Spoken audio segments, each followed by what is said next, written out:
Okay, Assalamualaikum warahmatullahi wabarakatuh. Murid-murid, hari ini kita akan belajar bidang sirah tamadun Islam, tajuknya Kerajaan Khulafaur Rashidin. Murid-murid tahu apakah dia Kerajaan Khulafaur Rashidin? Kerajaan Khulafaur Rashidin adalah kerajaan yang menggantikan pemerintahan setelah kewafatan Rasulullah sallallahu alaihi wasallam. Rasulullah sallallahu alaihi wasallam adalah ketua kerajaan Islam yang pertama di dunia. Setelah Nabi wafat, digantikan dengan kerajaan Khulafaur Rashidin yang dipimpin oleh 4 orang sahabat Nabi, iaitu yang pertama Abu Bakar As-Siddiq. Okey, bagaimana ciri-ciri kepimpinan Khulafaur Rashidin? Ya, jelaskan ciri-ciri kepimpinan Khulafaur Rashidin. Yang pertama iaitu Abu Bakar As-Siddiq. Okey, Abu Bakar As-Siddiq ini adalah seorang yang tegas. Tegas, kenapa dikatakan tegas? Beliau seorang yang tegas dalam memerangi golongan murtad. Murtad, apa maksud murtad? Murtad ialah golongan yang keluar daripada agama Islam. Memerangi golongan Nabi palsu dan golongan yang enggan membayar zakat. Jadi Abu Bakar adalah seorang yang hebat dan sangat tegas dalam memerangi golongan murtad, Nabi palsu dan golongan yang enggan membayar zakat setelah kewafatan Nabi. Okey, Abu Bakar adalah khalifah yang pertama, pengganti pemerintahan negara Islam selepas Rasulullah sebagai pemerintah yang pertama kerajaan Islam. Okey, apakah dia ciri kepimpinan Khalifah Abu Bakar yang kedua? Berpandangan jauh. Mengapa dia dianggap berpandangan jauh?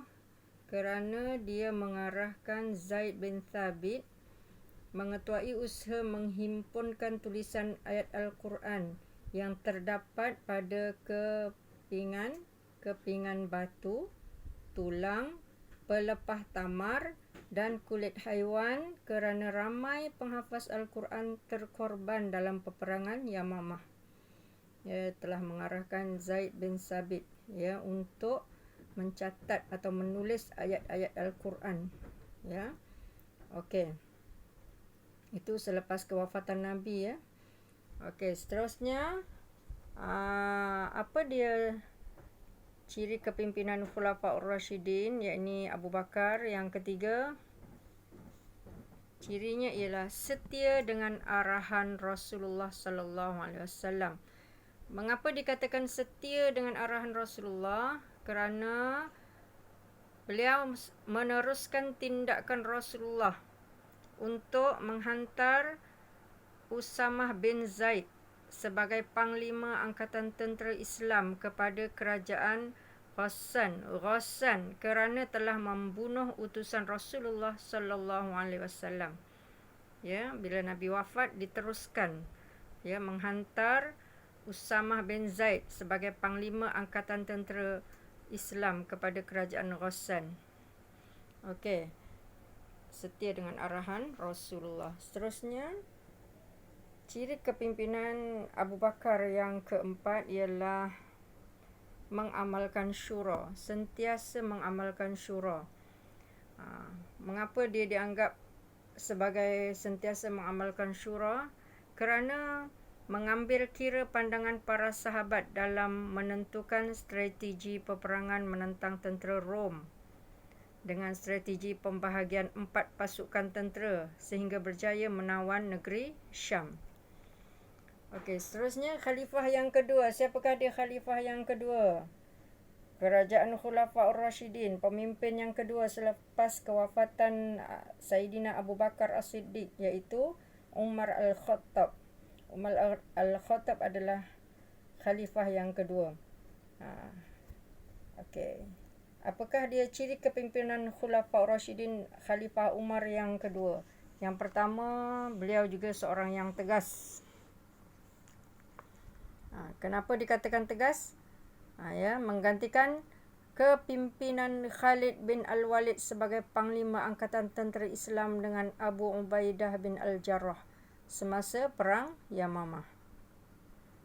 Okey, beliau tegas dengan keputusannya menggantikan kepimpinan Khalid bin Al-Walid sebagai Panglima Angkatan Tentera Islam dengan Abu Ubaidah bin Al-Jarrah semasa Perang Yamamah.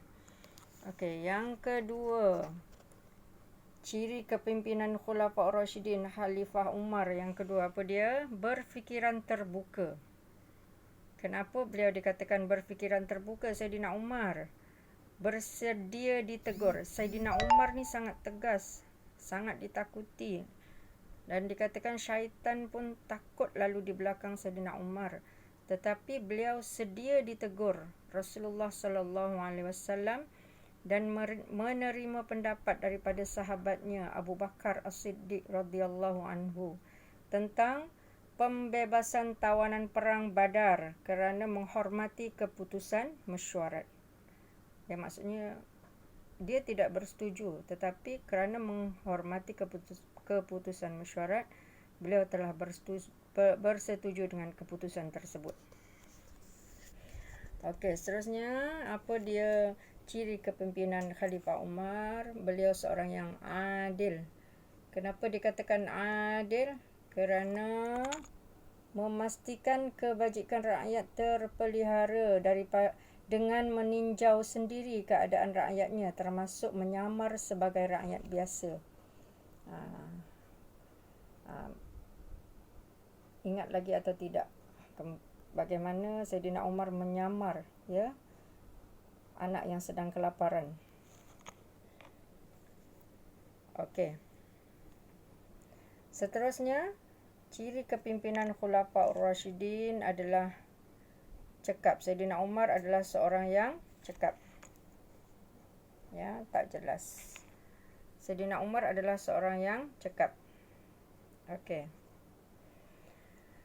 Apa yang telah dilakukan menunjukkan kecekapan Saidina Umar? Baginda beliau telah menubuhkan Majlis Syura dan beberapa jabatan baharu. Jabatan maksudnya ad-diwan. Ad-diwan ialah jabatan, serta mengemaskini Baitul Mal. Baitul Mal untuk melicinkan pentadbiran negara. Beliau juga membahagikan wilayah Islam kepada beberapa bahagian pentadbiran di bawah kuasa seorang gubernur. Ini pada zaman Saidina Umar. Ya, bermulanya jawatan gubernur, ya, apabila dibahagikan kepada beberapa wilayah, ya.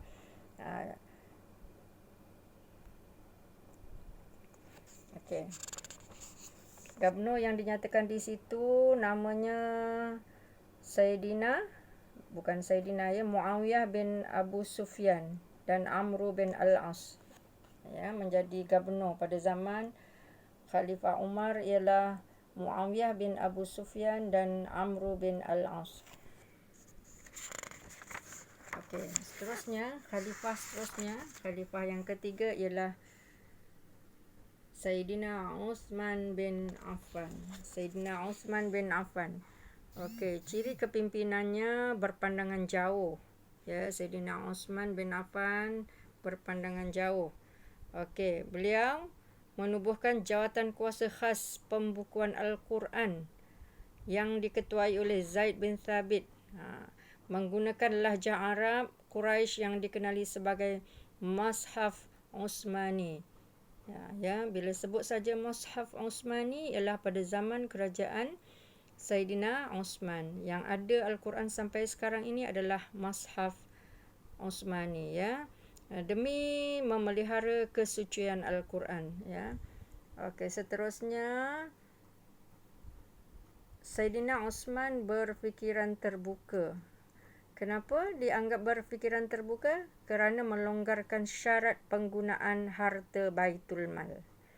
Ya, beliau juga telah membenarkan sahabat keluar dari kota Madinah. Sebelum itu sahabat tidak dibenarkan keluar daripada kota Madinah.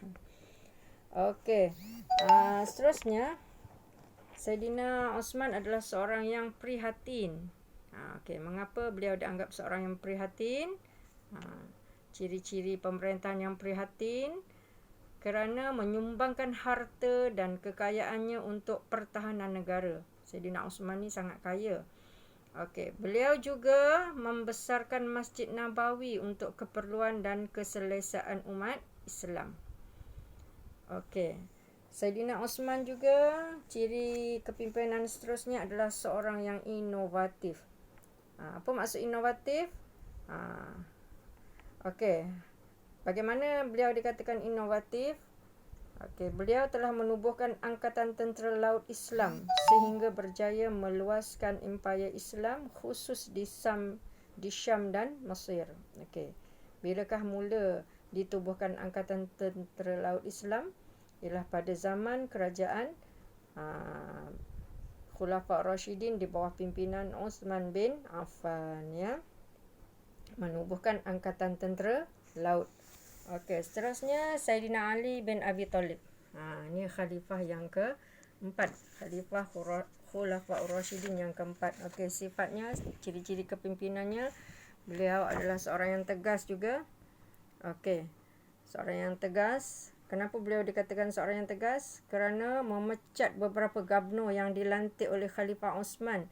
Okey, beliau berani memecat khalifah yang telah dilantik oleh gubernur yang telah dilantik oleh khalifah yang sebelumnya, ya, seperti Muawiyah bin Abi Sufyan dan Abu Musa al-Ash'ari untuk meredakan kemarahan puak pemberontak. Okey, seterusnya ciri kepimpinannya berpandangan jauh. Saidina Ali seorang yang berpandangan jauh, ya, iaitu dengan menangguhkan hukuman qisas. Qisas ni contohnya ialah kalau bunuh, balas bunuh, ya. Terdapat pembunuhan Khalifah Uthman bin Affan kerana keadaan negara yang masih huru-hara dan dikuasai oleh puak pemberontak, ya. Ditangguhkan dulu. Sepatutnya dijalankan hukuman qisas, bunuh balas bunuh, tetapi keadaan pemberontakan yang sangat hebat pada waktu itu telah ditangguhkan hukuman qisas. Okey, seterusnya ciri pemerintahan Ali ialah beliau atau sifatnya ialah beliau seorang yang sangat berilmu, orang yang berilmu, mempunyai ilmu pengetahuan yang sangat tinggi, kerana beliau sentiasa mendampingi Rasulullah semasa hayat Rasulullah. Okey, beliau memiliki ketinggian ilmu dalam pelbagai bidang sehingga dilantik sebagai hakim di Yaman, ya. Hebatnya, ya, orang pemerintah zaman dahulu, ya. Okey, seterusnya Saidina Ali adalah seorang yang berani. Ya, apa buktinya beliau seorang yang berani? Menyertai hampir kesemua peperangan seperti perang Badar dan perang Khaybar. Ya, serta berada di barisan hadapan, seorang pemimpin yang hebat memperjuangkan Islam. Ya, sanggup menerima jawatan khalifah walaupun mengetahui bebanan yang bakal dihadapi. Kerana ketika Saidina Ali dilantik sebagai khalifah, keadaan negara sangat tidak stabil, sangat tidak aman kerana berlaku pemberontakan yang sangat hebat, ya. Okey. Seterusnya pencapaian pemerintahan Khulafa' Rashidin. Apakah dia pencapaian pemerintahan Khulafa' Rashidin? Okey, pertama dari sudut agama. Apa dia pencapaian telah dicapai?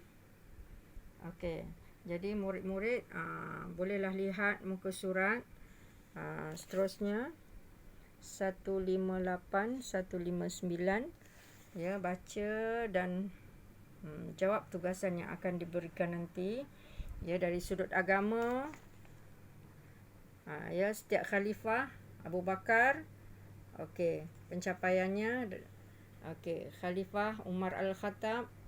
Okey, 2 khalifah di sini dari sudut agama, ya, berjaya memerangi golongan murtad. Saidina Abu Bakar dari segi agama pencapaiannya berjaya memerangi golongan murtad, nabi palsu dan golongan yang enggan membayar zakat.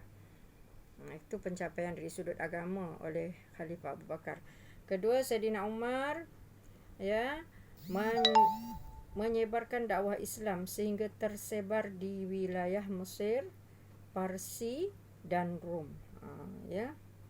meluaskan wilayah di Mesir, Parsi dan Rom, ya. Ya, menyebarkan dakwah, berjaya menyebarkan dakwah. Okey. Yang ketiga, dalam bidang politik, Khalifah Abu Bakar, ya, berjaya membuka wilayah baharu Islam di sebahagian wilayah Iraq dan Syam, ya. Okey. Khalifah Umar Al-Khattab, okey, dari sudut politik, menubuhkan majlis syura, jabatan tentera, jabatan polis, jabatan percukaian dan jabatan perbendaharaan negara. Okey. Saidina Osman bin Affan dari sudut politik berjaya mematahkan pemberontakan dan penaklukan serta meluaskan kuasa wilayah Islam sehingga ke Rom, Mesir dan Afrika Utara serta menawan Pulau Cyprus. Okey, seterusnya dalam bidang ekonomi, pencapaian Khulafaur Rasyidin dalam bidang ekonomi. Okey, kita lihat Khalifah Umar Al-Khattab memperkenalkan pelbagai cukai baharu, ya. Zaman Saidina Umar diperkenalkan cukai, iaitu cukai jizyah dan kharaj. Kharaj, ya, kharaj. Jizyah dan kharaj. Pernah dengar jizyah dan kharaj? Okey. Okey, kedua, dari segi ekonomi, Saidina Umar memajukan sistem pengairan dan saliran, ya. Sistem pengairan dan saliran ini sangat penting untuk pertanian, ya. Jadi beliau berjaya membina sistem pengairan dan sistem saliran, ya. Okey. Seterusnya, mengemas kini institusi Baitul Mal. Dan meneroka tanah baharu untuk memperbanyakkan hasil pertanian. Jadi pertanian sangat dititik beratkan pada zaman tersebut, ya. Okey, seterusnya Khalifah Ali bin Abi Talib, bahagian ekonomi, meneruskan kutipan jizyah yang dikenakan terhadap golongan zimmi. Zimmi ni golongan yang diperangi, ya. Golongan kafir yang boleh diperangi. Okey, sosial.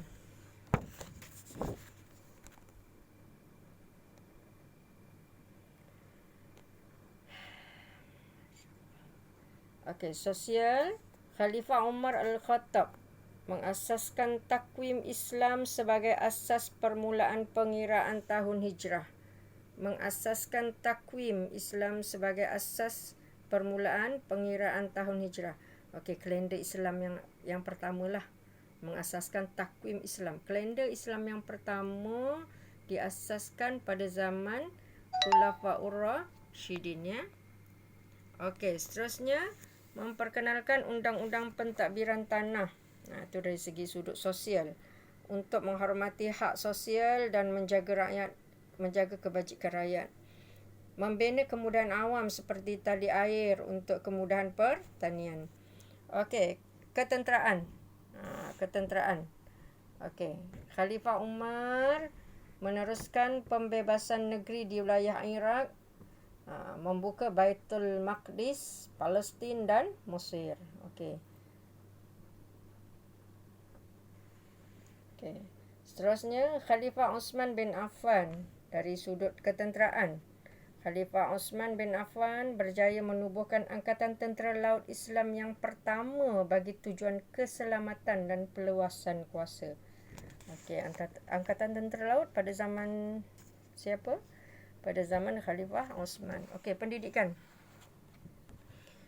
Pendidikan Khalifah Abu Bakar, mengumpul dan menulis semula naskah Al-Quran. Naskah Al-Quran, susulan 70 orang penghafaz Al-Quran syahid, iaitu mati syahid dalam peperangan Yamamah. Jadi kerana ramai yang telah gugur di medan syahid, jadi difikirkan satu usaha untuk mengumpul dan menulis Al-Quran. Okey, seterusnya pada zaman Khalifah Umar Al-Khattab menubuhkan sekolah, iaitu Al-Kuttab. yang dikhususkan untuk kanak-kanak. Dengan Al-Kuttab pada zaman bila? Pada zaman Umar Al-Khattab. Ingat, perkataan Al-Kuttab, ya, menubuhkan sekolah, iaitu Al-Kuttab. Dikhususkan untuk kanak-kanak. Okey, selanjutnya Khalifah Osman bin Affan. Pendidikan zaman Khalifah Osman bin Affan menyelaraskan bacaan, Qiraat ni bacaan, dan penulisan mushaf Al-Quran, penggunaan bahasa Quraisy dengan nama Mushaf Osmani, ya, Mushaf Osmani. Okey, seterusnya kita lihat iktibar pemerintahan kerajaan Khulafaur Rasyidin. Apa dia iktibar? Iktibar ialah perkara-perkara yang kita boleh ambil pengajaran daripada pemerintahan Khulafaur Rasyidin, iaitu pemerintah selepas kewafatan Nabi Muhammad sallallahu alaihi wasallam yang diterajui oleh 4 orang sahabat, iaitu Saidina Abu Bakar, khalifah yang pertama, Saidina Osman, khalifah yang kedua. Betul ke? Salah. Saidina Umar Al-Khattab, khalifah yang kedua, Saidina Osman bin Affan, ya, khalifah yang ketiga, dan Saidina Ali bin Abi Talib sebagai khalifah yang terakhir, ya, sebelum bertukar kepada kerajaan yang lain. Okey. Jadi iktibar ni lebih kepada pengajaran lah sebenarnya.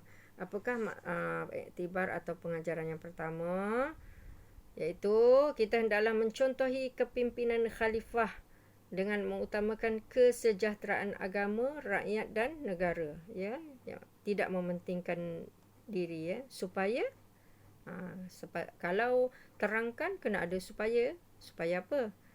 Supaya negara aman, supaya negara sejahtera.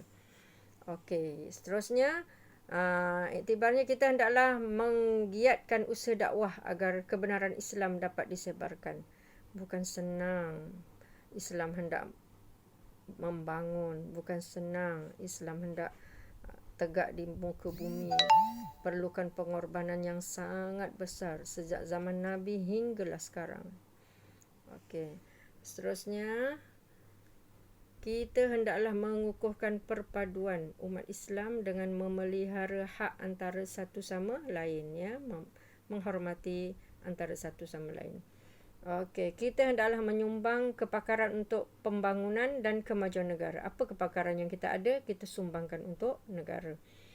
Okey, seterusnya kita hendaklah mengamalkan akhlak yang terpuji agar menjadi contoh teladanan yang baik. Ini sangat penting, ya, akhlak orang Islam, sebab orang Islam sentiasa dilihat. Okey, seterusnya kita hendaklah menyokong kegiatan ekonomi umat Islam supaya umat Islam dihormati. Okey. Sekian saja. Ya, mana-mana yang murid-murid tak